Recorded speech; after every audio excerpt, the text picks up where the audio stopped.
पवित्र श्रीमद् भागवत गीता, पवित्र चारों वेद, पवित्र कुरान शरीफ, पवित्र बाइबल, पवित्र गुरु ग्रंथ साहिब, पवित्र कबीर साहिब की वाणी में छुपे हुए गूढ़ रहस्य अर्थात तत्व को जानने के लिए कृपया अवश्य सुनिए जगत गुरु तत्वदर्शी संत रामपाल जी महाराज के मंगल प्रवचन।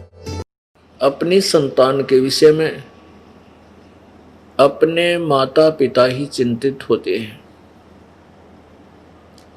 अन्य मित्र, कोई रिलेटिव, रिश्तेदार दुखी अवश्य होता है, लेकिन जितना माता पिता को कष्ट होता है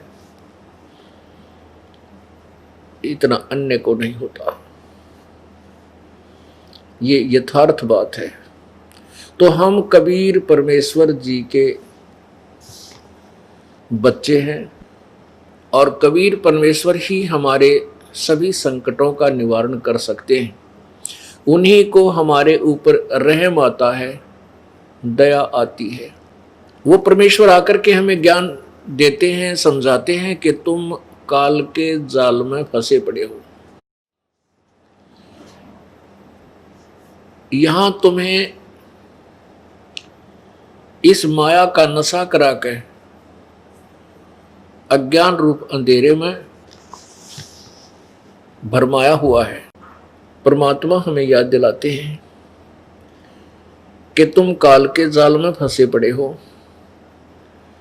यहां कोई बेटा नहीं, कोई बेटी नहीं, कोई पुत्र नहीं, कोई पुत्री नहीं, कोई माता पिता नहीं, कोई संबंधी नहीं।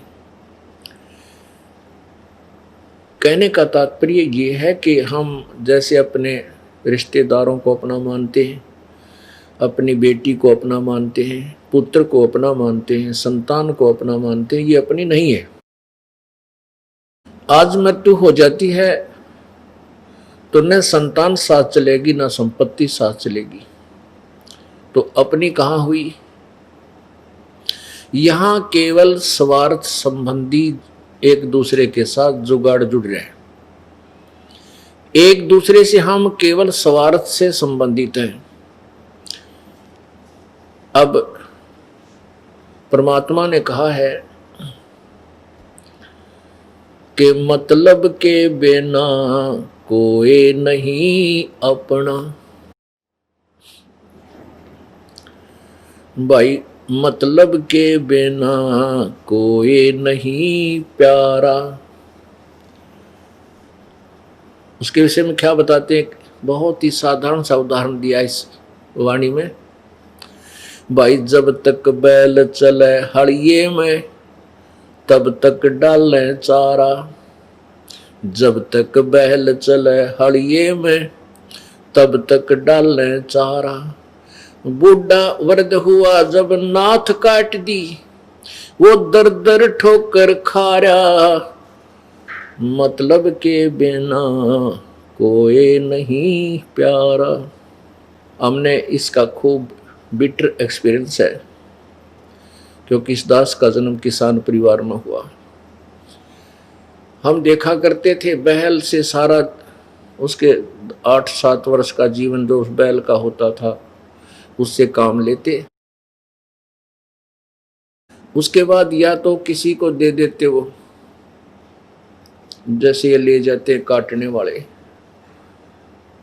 चाम उतारने वाले, या कोई ज्यादा धार्मिकता दिखाता कि मैं उनको नहीं दूंगा, वो उसकी नाथ काट के और गले से रस्सा काट के लठ मार देता।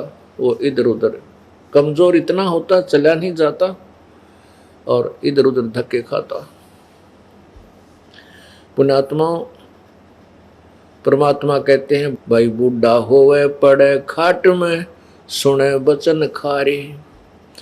कुत्ते तावण का भी सुख को न ये छाती फूकण हारे। मतलब के बिना कोई नहीं प्यारा।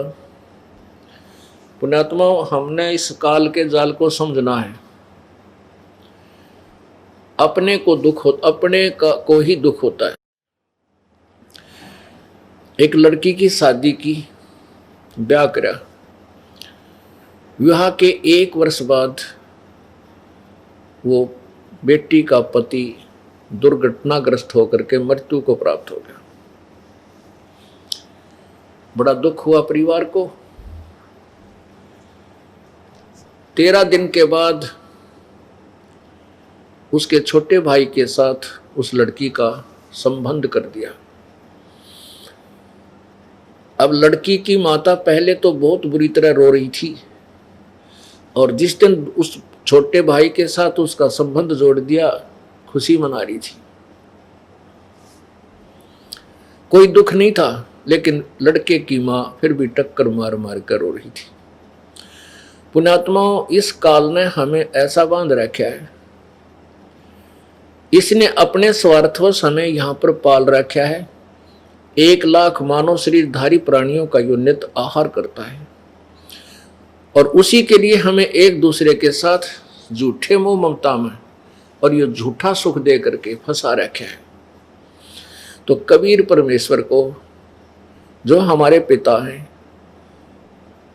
उनको हमारा तरस आता है, हमारे ऊपर रहम आता है। अपनी संतान के लिए वो भटकते फिरते हैं। परमात्मा कहते हैं, गोता मारूं स्वर्ग में और जा बैठो पाताले, कह कबीर ढूंढता फिरूं अपने हीरे माणिक लाल। जो बच्चा गौ की नजर में न्यू साईं को संत, भक्तों के पीछे फिरे वो भक्त वत्सल भगवंत। हमारे सभी संकटों का निवारण कबीर परमेश्वर ही कर सकता है, वो सुप्रीम पावर है। एक समय की बात है, उत्तर प्रदेश के, अपने उत्तर प्रदेश राज्य में, स्टेट में एक मगहर स्थान है, मगहर नगर है।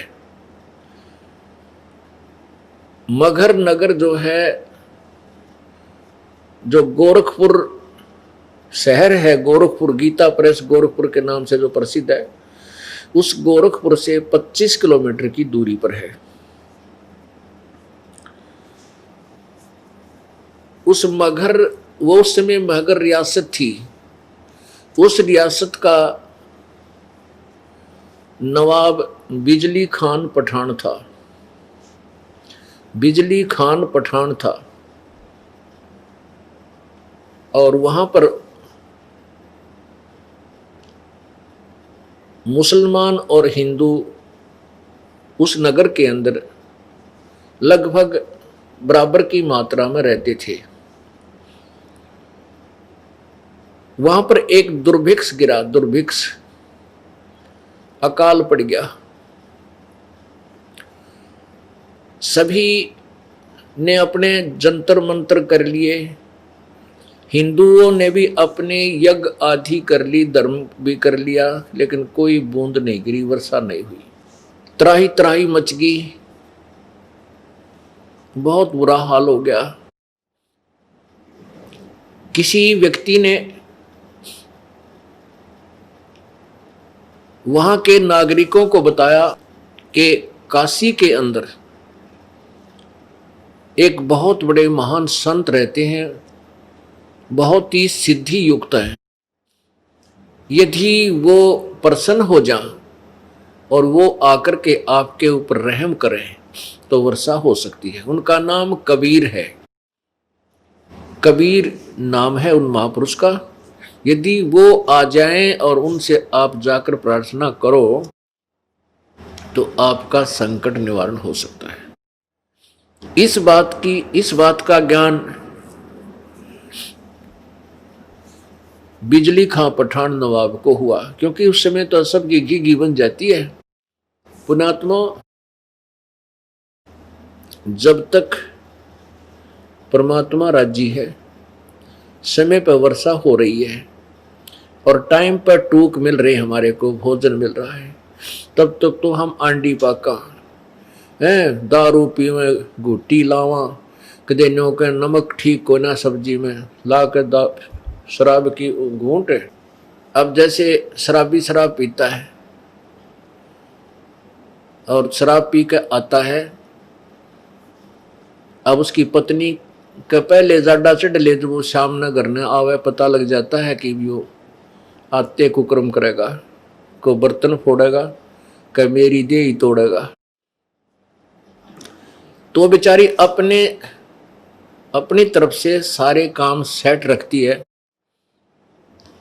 और बढ़िया भोजन बनाती है, और उसमें किसी दिन थोड़ा बहुत नमक कम ज़्यादा हो जा तो थाली फेंक कर मारे, और मैं नहीं खाता रोटी, मुंह चढ़ा ले।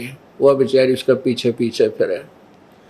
कहने का भाव यह है कि हमने बकवाद इतने बावे हैं जब तक हमें समय पर रोटी मिल रही है,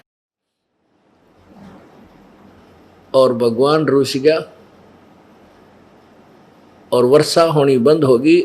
जिस साइंस पर आज ये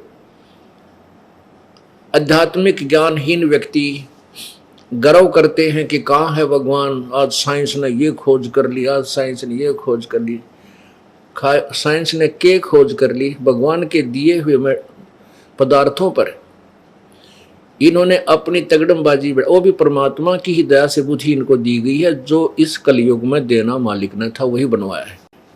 इस युग को कलयुग इसलिए कहा गया है कि इसमें मशीन, मोटर मशीन से ही कार्य हुआ करेंगे। ये पहले से ही ऋषियों के द्वारा नॉमिनेटेड था ये युग कि इसमें मशीन की जो है ना उत्थान होगा, मशीन का, मशीनरी का, और वो परमात्मा ही करवाता है। और हम इसको थोड़े से आकाश में जहाज के द्वारा उड़ जाने मात्र को ये मान लेते हैं कि भगवान नहीं है। ये हमारी महामूर्खता है।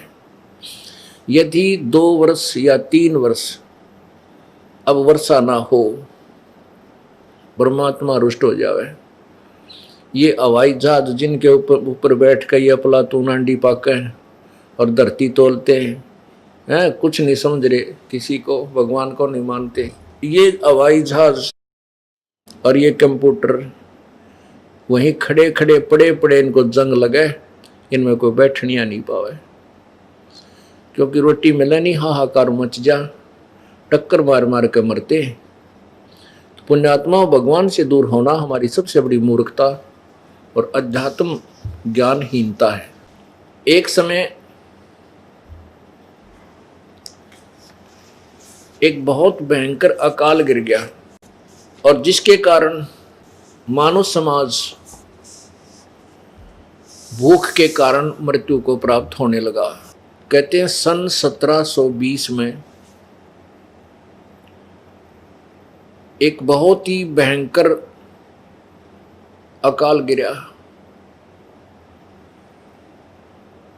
और उसमें क्या स्थिति हुई उसके विषय में संत गरीबदास जी महाराज ने उसका अच्छा चित्रण किया है, आपको पढ़ के सुनाते हैं। गरीब विषय में बिसरे नहीं, लागी जोर कशीस, खंड बिहिंडा हो गए, देखो कौम छतीश।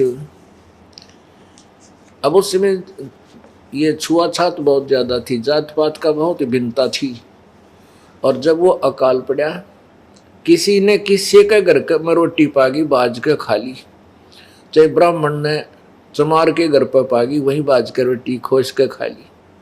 जब भूल गए हम ब्राह्मण हैं, कम क्षत्रिय हैं, कम शूद्र हैं, या तो बकवाद इतने चला जब तक हमें सारी सुविधा भगवान प्रदान कर रहा है।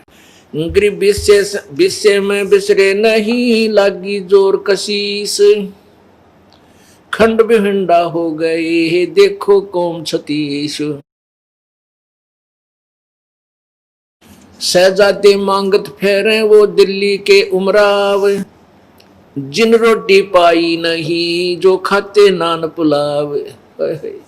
कहते दिल्ली के वो बादशाह और उनके पुत्र जो नान पुलाव खाया करते थे, उन रोटी नहीं मिली। शहजादे मांगत फेरे दिल्ली के उमराव, एक रोटी पाई नहीं जो खाते नान पुलाव।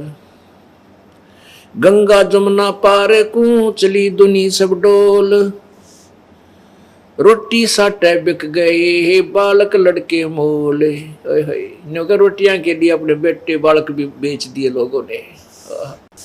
इसते आगे क्या कहूं बीती बहुत बिताड़, बासमती भोजन करें जिन पाया नहीं पवाड़े। एक पवाड़ घास होता है जिसको गधे भी नहीं खाते। ओह, और वो मनुष्यों ने खाया उसमें।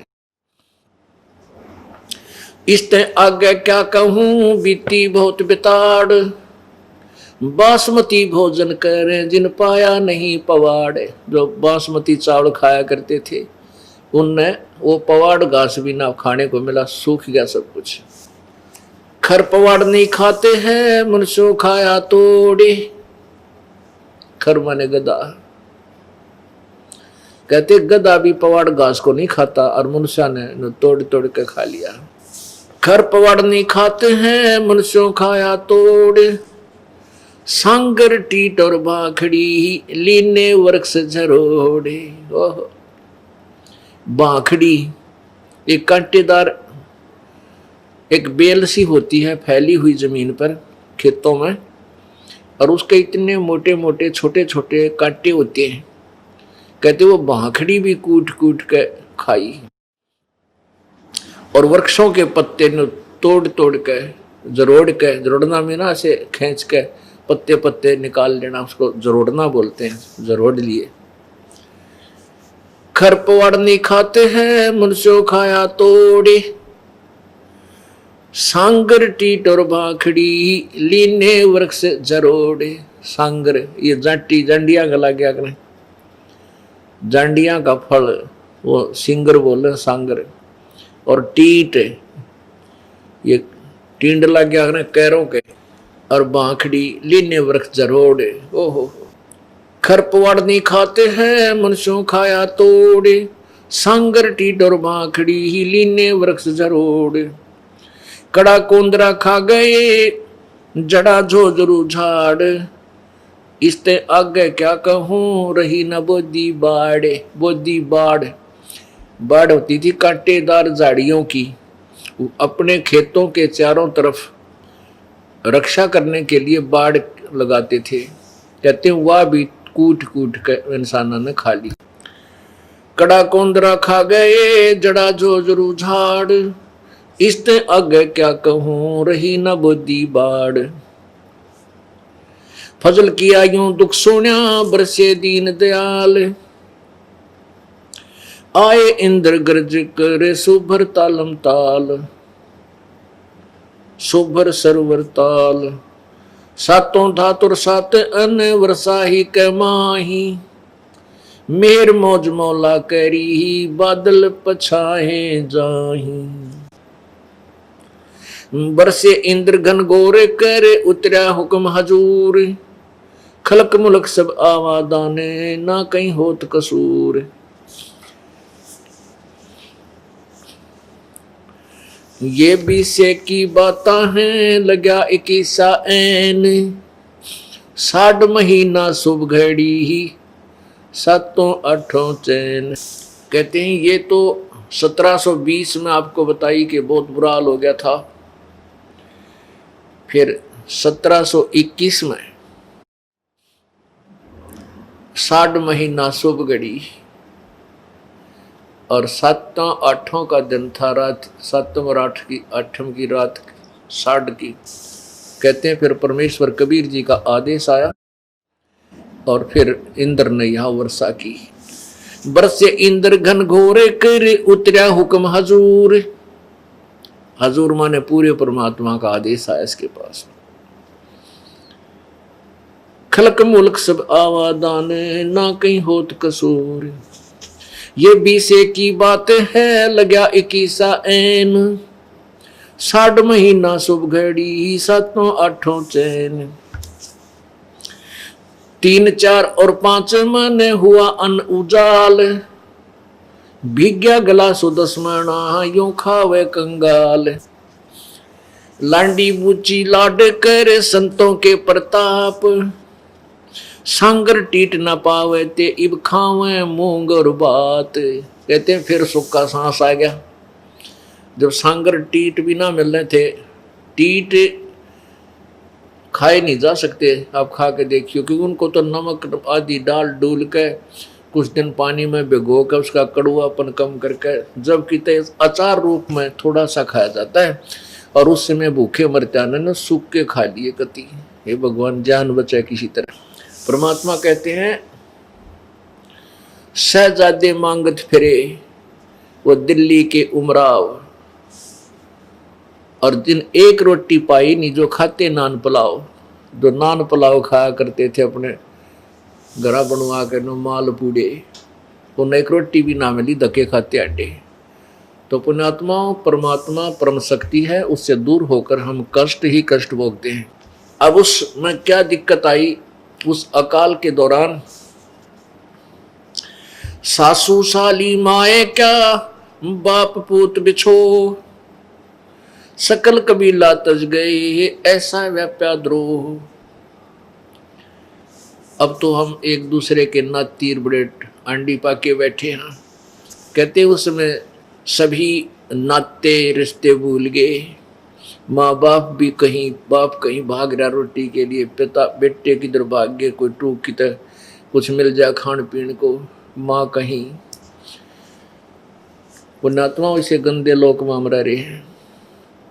यहाँ पर ना जाने कितनी आपत्तियां एक सेकंड में आ जाए, और हम उस लोक को छोड़ाए जहां आपत्ति नाम की चीज नहीं। अब जब तक हम वहां नहीं जानेंगे इतने यहां सुख हो नहीं सकता।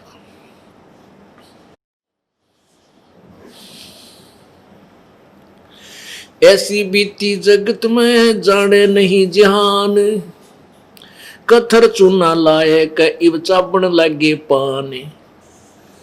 अब उस समय तो ऐसी दुर्गति हुई थी, अब भूल गई है दुनिया, और कहते उस समय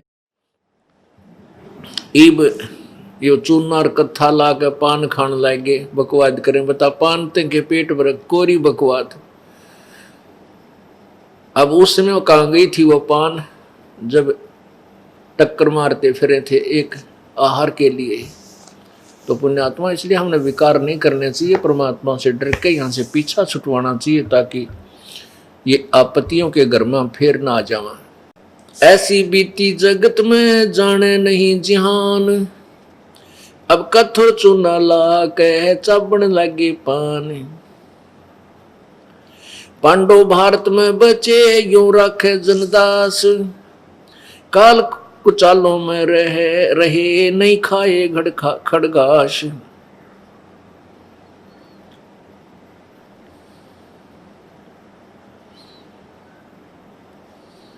पुण्यात्मा इसके साथ साथ एक निर्णय और दिया है परमेश्वर की प्यारी आत्मा गरीबदास जी ने, परमेश्वर से प्राप्त उस तत्व ज्ञान के आधार से। कबीर परमेश्वर से प्राप्त तत्व ज्ञान के आधार से कि जो परमेश्वर की प्यारी आत्माएं थी, अर्थात पिछले पुण्य जन्म कभी किसी जन्म के परमात्मा कबीर जी के साथ थे, उनके ऊपर परमात्मा ने विशेष कृपा की। ऐसी आपत्ति में उन्होंने ये खड़ घास नहीं खाए, उनकी व्यवस्था परमात्मा ने की।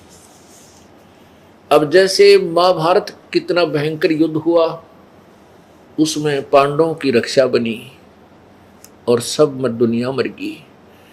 ऐसे ही परमात्मा ऐसी आपत्तियों में कबीर परमेश्वर के बच्चों को, कबीर परमेश्वर की जो विशेष आत्माओं को, विशेष कौन सी होती हैं, जैसे वैसे तो हम कबीर जी के सभी बच्चे हैं, सभी उसी का आत्मा है। कीड़ी, हाथी, कुंजर, राजा, रंक, महादेव, ब्रह्मा, विष्णु, महेश और हम।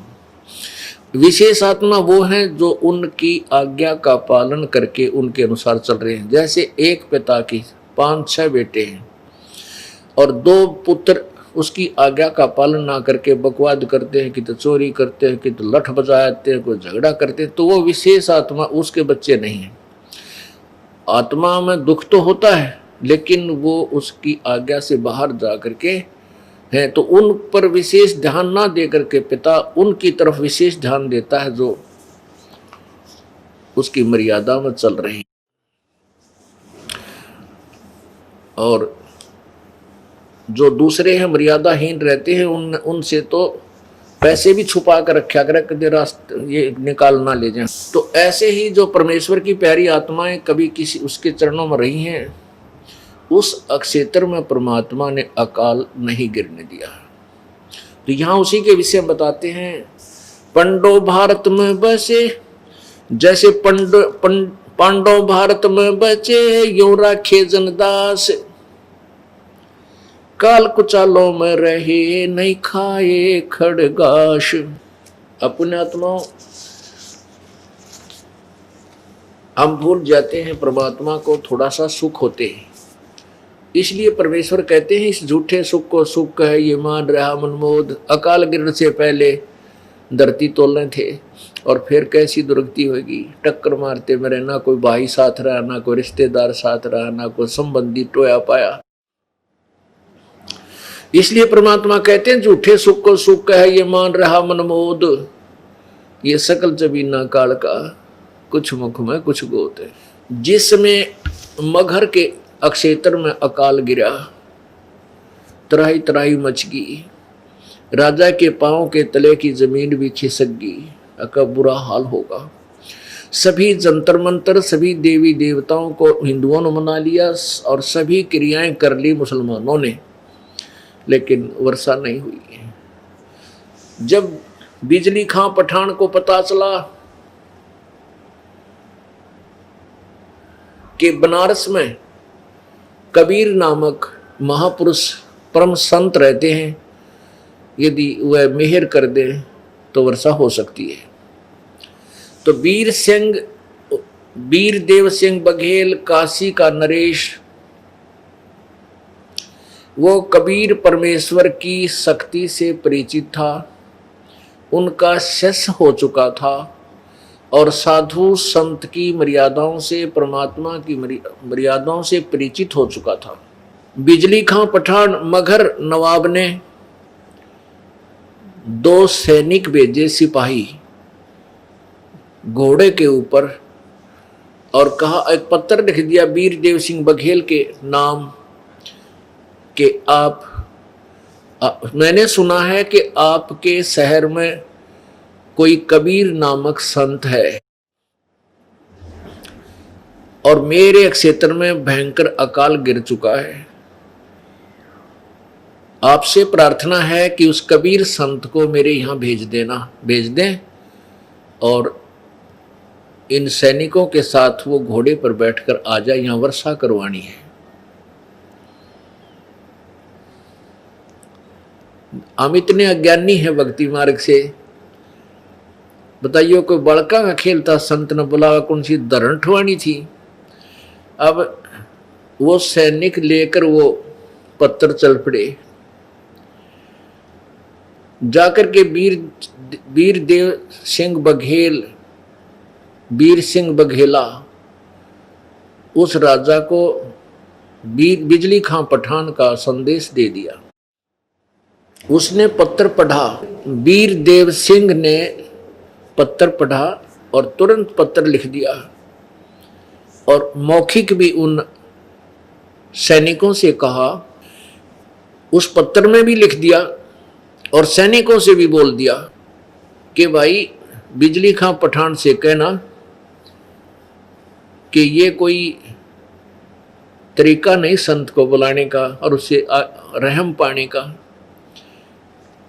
उसमें पत्र में भी लिखा और सैनिकों से बोल दिया कि बिजली खां पठान आवे और संत के चरणों में नतमस्तक हो और प्रसन्न होकर ये उसके साथ चले तो बात बनेगी। ना कोई बड़का खेल नहीं है कि उसने भेज दिया, कोई इंजेक्शन थोड़ा लवाना था, वे आते ला देंगे। तो दोनों सैनिक वापस आ गए बहुत शीघ्रता से। जब बिजली खां पठान को संदेशा मिला, तुरंत सैनिक लेकर के सैकड़ों की संख्या में अंगरक्षक घोड़ों पर सवार होकर के वो तुरंत चल पड़ा। वीर देव सिंह बघेल नवाब के घर पर पधारा, पहुंच गया।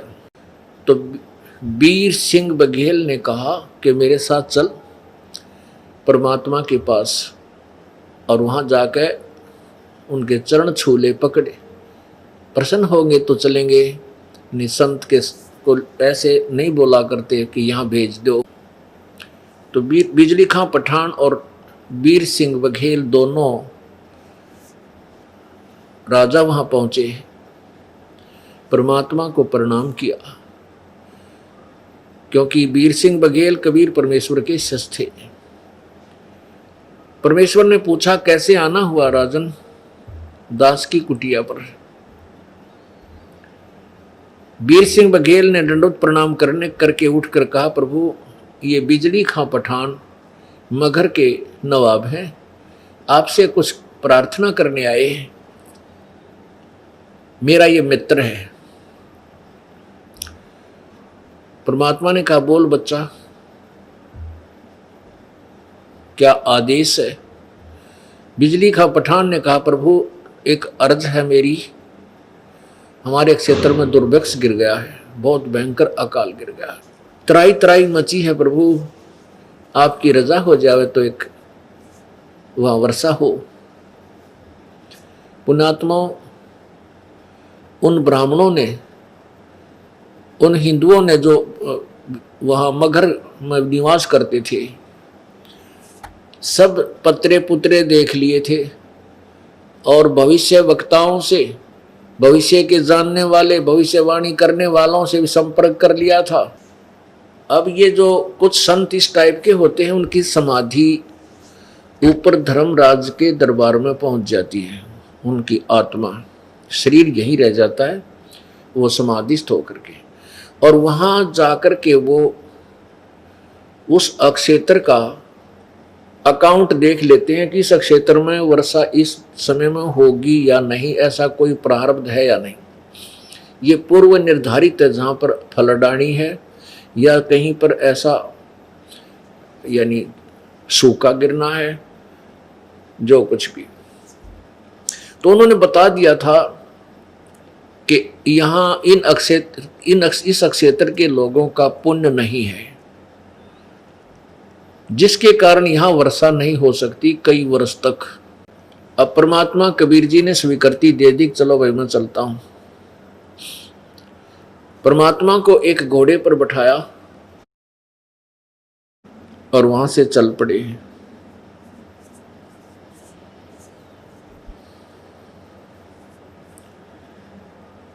जब रास्ते में आ रहे थे तो वहां एक नाथ जी, वैसे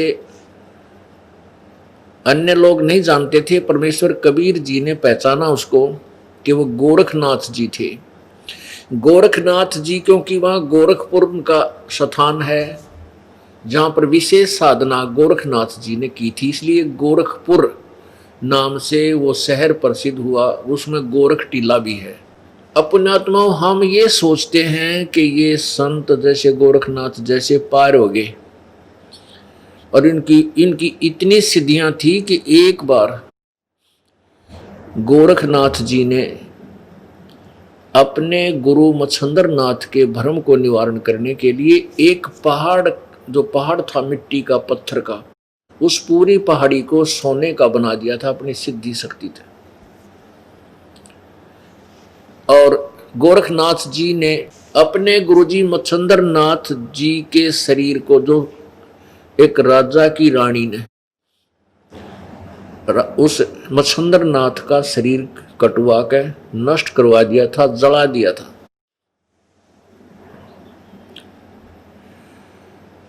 और मच्छंदर नाथ जी उस रानी के, राजा के मृत शरीर में प्रवेश करके और वहां रह रहा था।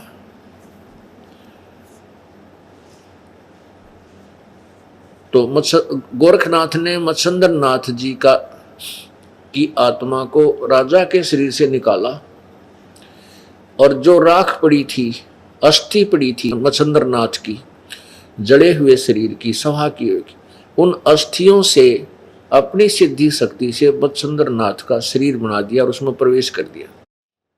इतनी शक्ति थी इस गोरखनाथ में,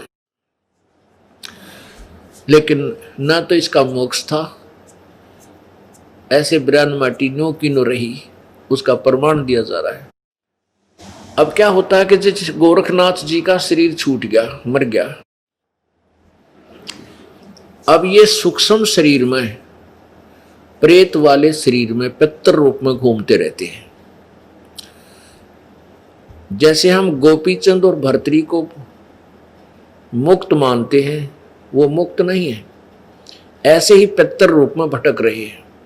जहां जाए कहीं प्रकट हो जाते हैं, दर्शन दे देते हैं किसी को, फिर अंतर्ध्यान हो जाते हैं।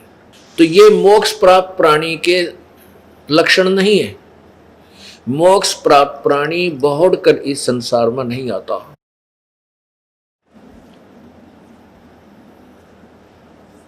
तो गोरखनाथ जी के वहां गोरखपुर 25 किलोमीटर था।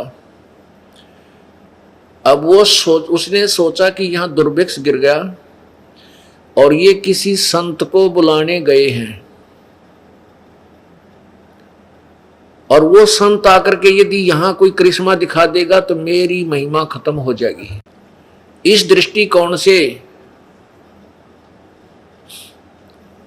गोरखनाथ जी वहां एक साधु वेश, अपना नाथ परंपरा वाला वेश की वेशभूषा बना करके प्रकट हो करके, यानी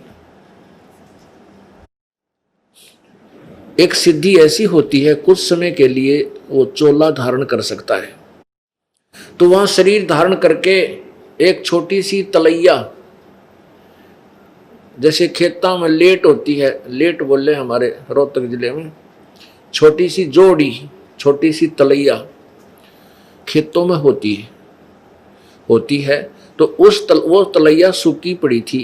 उस तलैया के ऊपर गार्ड का अपना वो चिमटा, ये त्रिशूल, और वहां बैठ गया ऐसे आसन लगा के।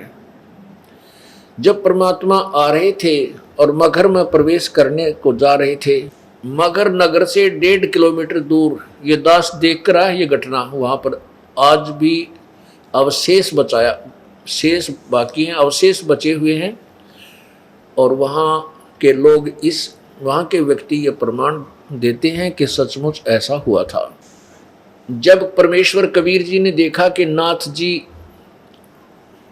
आए हुए हैं, गोरखनाथ बैठा है और इसके मन में के दोष है, वो तो अंतर्यामी थे, वहीं रुकवा लिया घोड़ा और राजा से कहा कि, नवाब से कहा कि हे राजन बिजली खां पठान, आप इतनी दूर गए काशी में 200-250 किलोमीटर, ये देखो महापुरुष बैठे हैं आपकी बनी में, आपके जंगल में, इनसे अर्ज करो, ये जो चाहे सो कर सकते हैं। अब गोरखनाथ जी सुने और दूना फूल गया, कुप्पा हो गया। तो बिजली खां पठान, हमारे मन में भी एक दोष रहता है। तो क्योंकि कबीर परमात्मा को जब जहां से बिजली खां पठान लाए बैठा के, तो वो उस समय कपड़ा बुने थे। एक गरीब जुलाहा बैठा खड्डी में और कपड़ा बुने, तो उसके मन में जचना थी कि वो संत है, भगवान तो बहुत दूर की बात, उसको भगवान माना। तो वो ले जरूर आ रहा था, पर बिजली खां पठान के मन में भी खोट था कि संत तो ना लगता। तो दोनों की फड़क निकालनी थी, एक तीर में 2 शिकार करने चाहे परमात्मा ने। एक तो गोरखनाथ की फड़क निकालनी थी, एक बिजली खां पठान का दिमाग सेंटर में लाना था। तो बिजली खां पठान को जब ये सुना कबीर जी के मुखारविंद से, परमेश्वर के मुखारविंद से, कि देखिए महापुरुष जो चाहे सो कर दे, इतने सिद्ध पुरुष हैं, इन नाथ जी महात्मा से आप प्रार्थना करो वर्षा के लिए। गोरखनाथ जी घना राजी ना, वो बिजली खां पठान घना प्रसन्न हो गया, अक्सर सचमुच महात्मा तो ईशे होया करे। और जाकर बिजली खां पठान ने प्रार्थना की, हे नाथ जी, हे महात्मा जी, हम यहाँ की जनता पानी के लिए तरस रही है, कृपा वर्षा करवा दो। अब नाथ जी खड़ा हुआ, वो त्रिशूल निकाला और उस तलैया के बीच में जाकर, जो सूखी जोड़ी थी छोटी सी लेट, उसके बीच में जाकर त्रिशूल मारा, न्यू काट दिया। वहां से पानी की धार फूट आई और वो तलैया, पूरी छोटी सी तलैया थी, हुआ बरगी पानी की। और फिर नाथ जी आकर बैठ गया नुआकड़ कर। अब कबीर परमात्मा बोले देखो भाई कर दिया ना, पानी पानी कर दिया महात्मा ने। तेरे की देख तुम कहाँ गए थे, ठीक हो गया काम, बिजली कहाँ बन गई बात है। बिजली कहाँ पठान बोला प्रभु इस जल से तो एक दिन के पशु भी नहीं छिक सकते, हे नाथ जी वर्षा करवा दो। नाथ जी कहते हैं कि इस अक्षेत्र के पुण्य समाप्त हो चुके हैं, इस अक्षेत्र के लोगों के पुण्य नहीं है, इनके प्रारब्ध में यहाँ वर्षा नहीं है, और मैंने इंद्र तक के कागजों को टटोल लिया है, इस अक्षेत्र में 2-3 वर्ष तक वर्षा नहीं हो सकती। और कहते हैं वजीर और फकीर दो नहीं आपस में सोया करते हैं। अब कबीर परमेश्वर ने कहा कि हे नाथ जी दया कर दो, आप तो जो चाहे सो कर सकते हो, वर्षा करा दो, आपके बच्चे यहाँ त्राई त्राई कर रहे हैं। तो गोरखनाथ जी नाराज हो गए, ने बोला तू करवा दे, ऐसा वर्षा करवाने वाला है, इनके भाग्य में नहीं है तो कहां से दे दे, कहां से वर्षा हो जा। अब बिजली खां पठान फंस गया, कहिया तो बात बिगड़ गई भाई। जब इंद्र के कागजात ही देख लिए इसने और महात्मा ने के वर्षा नहीं होगी तो मर गए भाई हम तक।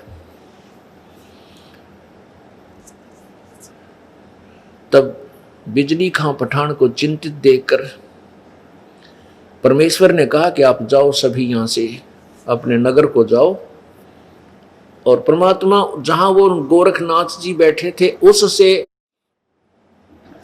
200 फुट की दूरी पर वहां बैठ गए, ऐसे लीला करके जैसे ध्यान लगा रहे हैं। कहने लगे भाई तुम जाओ, मैं अर्ज करूंगा भगवान ते, जब सुन ली मेरी तो मैं यहां बैठ जाता हूं। अब बिजली खां पठान ने सोची देख कुछ ना होना भाई, मेरे ख्याल में इस कबीर ने भी पता लग गया कि हमारे बाग में कोई ना यूं खिसकेगा ही भाग जाएगा यहाँ से। परमात्मा उसके अंतर की बात जानकर ने बोला बिजली खां जल्दी चले जाओ अपने घर को, कहीं रास्ते में भीग ना जाओ तुम वर्षा से, तू नवाब है।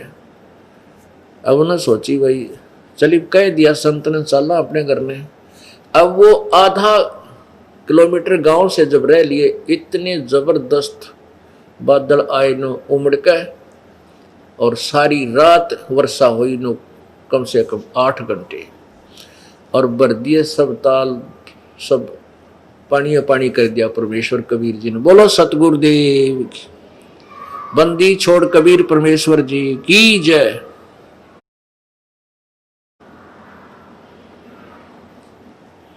अब सारा गांव उमड़ के उस वर्षा में बरसते में उल्टे आगे वह कितके घर गाँव थे, और परमेश्वर के चरणों में बाल बच्चों समेत वहीं आके गिर गए, घर पर चलो परवरदिगार, हमारे गांव चलो परवरदिगार।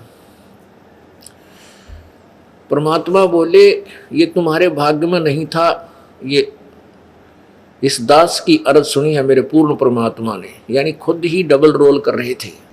परमात्मा बोले कि मैं तुम्हारे नगर में चलूंगा इस शर्त पर, इस कंडीशन पर कि तुम हिंदू और मुसलमान मेरा उपदेश लोगे, मेरे शिष्य बनोगे।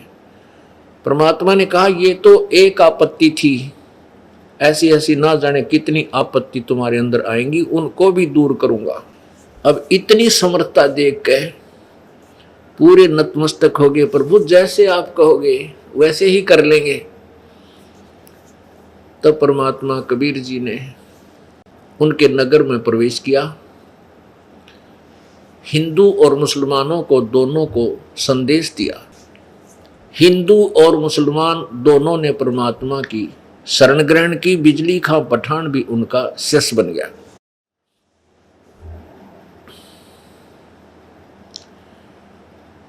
अपुण्यात्माओं, इन अज्ञानी संतों ने, गुरुओं ने, नकली ब्राह्मणों ने एक धारणा फैला रखी थी कि जो मगर मरता है वो गधा बनता है, नरक जाता है।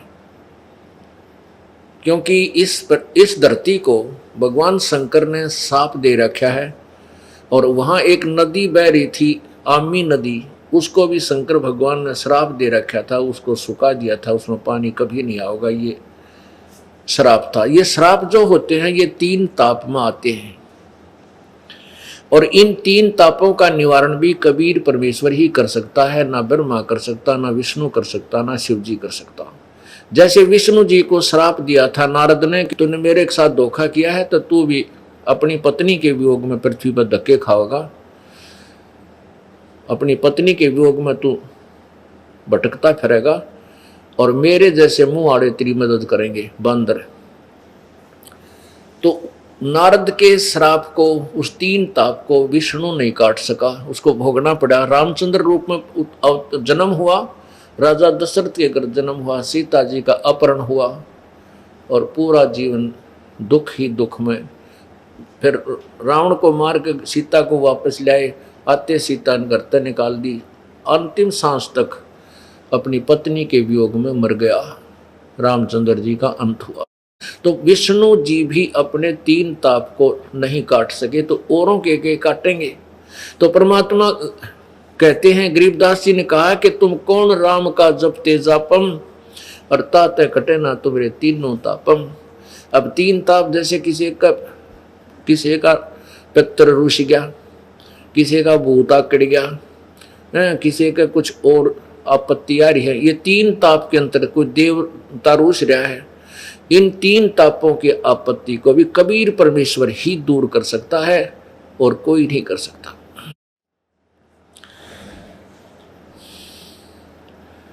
उधर से काशी के नकली ब्राह्मणों ने क्या कर रखा था, एक अफवाह फैला दी कि जो काशी में रहेगा वो सीधा स्वर्ग जाएगा।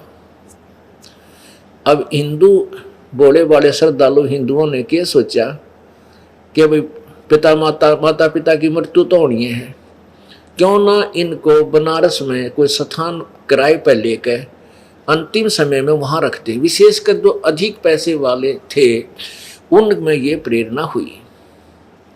तो उन्होंने अपने गुरुओं से प्रार्थना की कि गुरुदेव, हम अपने पिता माता को, ये वृद्ध हो चुके हैं, इनको यहाँ किराए का मकान लेकर के यहाँ व्यवस्था कर देते हैं इनके खाने और पीने की, और ये अंत समय में यहाँ मर जाएंगे, इनका मोक्ष हो जाएगा काशी में मरते। अब उन नकली गुरुओं, वो तो स्वार्थी लोग थे, वो ब्राह्मण स्वार्थी थे, उन्होंने मीटिंग की कि भाई बहुत से लोग यहाँ अपने माता पिता को छोड़ने लगे मोक्ष के लिए, क्यों ना हम इनको अपने घर पर रख लें, अपने अपने यजमानों को। तो उन्होंने ऐसी स्कीम बनाई, उन वृद्धों के बच्चों से कहा कि बेटा बात सुनो, आपके माता पिता को हम अपने घर पर रख लेंगे, तुम्हारा किराया बच जाएगा, हम यहाँ रख लेंगे। तो ये पता था कि वो श्रद्धालु माता पिता का खर्चा तो देवेंगे। अगर 5 रुपए का खर्चा होना था तो 10 रुपए बता दिया, भाई 10 रुपए खर्च होंगे। तो उन श्रद्धालुओं ने 10 रुपये महीने के या 2 महीने, जैसे कि उसमें ऐसा एक जो ना महंगाई नहीं थी, ऐसा हो गया। तो क्या हुआ कि उन नकली ब्राह्मणों के घर पर भीड़ होगी, तो एक के घर में 20-20 बुढ़े और बुढ़िया, कोई तो थूका है, कोई खांसा है, किसी के दस्त लाग रहे हैं, ब्राह्मटी होगी। अब उन्होंने सोची ये बुढ़ा माता पिता बुजुर्ग हो जाए तो 1-2 संगवाना भारी हो जाता है, और उनने या आपत मोल ले ली, 20-25 बुढ़े घर में रख लिए लालच में। अब उन दुष्टों ने के स्कीम बनाया, उनकी मीटिंग हुई, भाई न्यू तो पारना पड़े, ये बुढ़े के इतने दिन रखे जा। फिर एक और अफवाह फैला दी, एक हत्था ला दिया, ये जैसे कसाई ला कर बकरे काटने का, ऐसा हत्था गंगा के किनारे ला दिया, और उसमें अफवाह फैला दी कि वे भगवान की तरफ से क्रोत आवे, जो लकड़ी काटने का लंबा सा होता है, दोनों तरफ पकड़ कर उसने नो काटनो खींचा कर नो उस तरह लकड़ काटते हैं, ऊपर से क्रोत आवे भगवान की तरफ से। जिन्होंने शीघ्र स्वर्ग जाना है तो वह 10 रुपये की टिकट या 5 रुपये की टिकट लगा दी कि शीघ्र स्वर्ग जाना है तो 10 रुपये टिकट, अब उन बुढ़िया ने सोची वह मरना तो से, देखो परमात्मा के लिए हमने अपना शरीर भी सौंप दिया, लेकिन यथार्थ विधि ना होने से दुर्गति ही रही। अब उन बुढ़िया ने क्या किया, अपने बच्चों से कहा बेटा हमने मरना तो है ही, और यहाँ भी उद्देश्य आने का हमारा है कि स्वर्ग जावा, और शीघ्र स्वर्ग जाने के लिए गुरु जी बतावे हैं भगवान की तरफ से क्रोध आवे है, और उस क्रोध कहते हैं गर्दन काट देता है, तुरंत पता भी ना लगता, 1 सेकंड में दर्द भी ना होता और स्वर्ग चले जाते हैं। इनकी 10 रुपये फीस है, बेटा 10 रुपये महीना हम आप यहाँ दे रहे हो, और 10 उन्हें 50 रख दिए होंगे, मतलब एक कोई ऐसा स्कीम बनाई थी।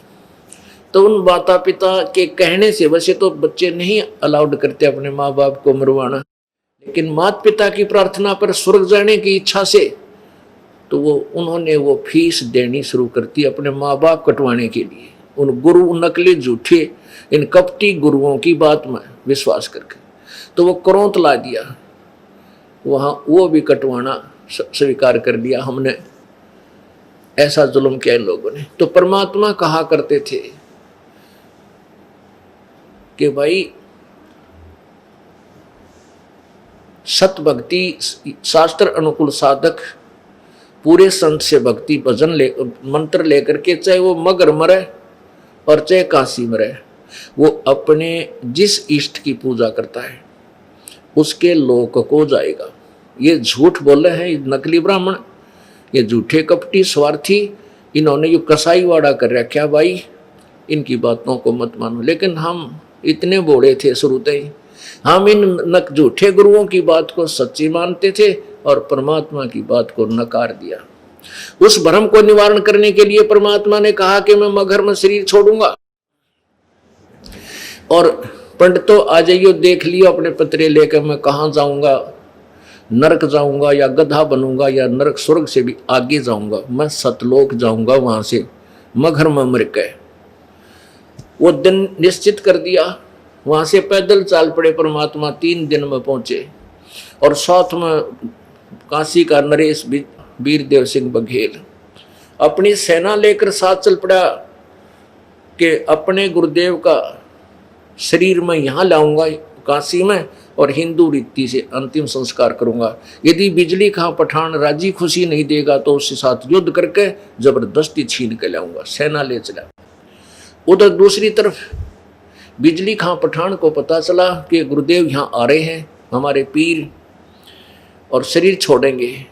तो बिजली खां पठान ने अपने मुसलमानों से विचार विमर्श किया, मंत्रियों से, कि अभी अपने पीर का शरीर हम नहीं देंगे, हम अपनी मुसलमान रीति से इनका अंतिम संस्कार करेंगे और इन मुसलमान हिंदुओं को नहीं देंगे, ये इनको जलाएंगे, जो हमारी विधि के विरुद्ध है।